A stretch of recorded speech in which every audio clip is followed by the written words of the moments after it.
हा आता जो निकाल आहे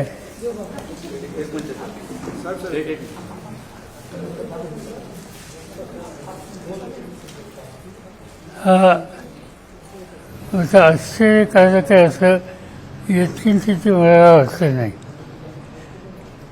आम्ही आमच्यामध्ये जी चर्चा करत होतो त्याच्यामध्ये साधारणतः आम्हाला लोकांचं मत हे होतं की हा निर्णय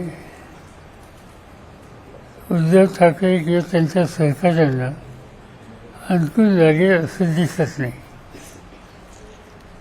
आणि त्याचे अनेक कारणं आहेत.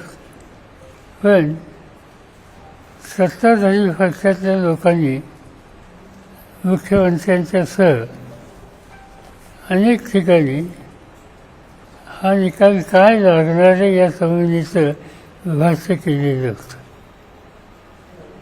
आणि त्यामुळे त्यांना एक प्रकारची खात्री होती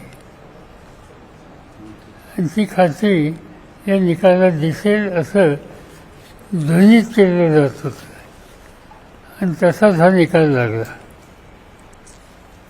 माझ्या मते जो काही निकाल मी ऐकला फायनल डॉक्युमेंट जजमेंटची पाहिल्यावर आणि वकिलांशी चर्चा केल्याच्या नंतर अधिक स्पष्टता येईल.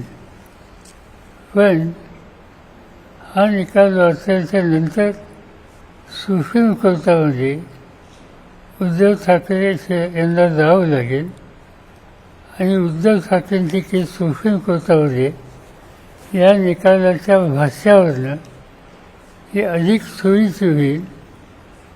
त्यांना त्या ठिकाणी न्याय मिळण्याच्या संबंधीची खात्री या जजमेंटच्या वर्डिंगवरनं दिसते.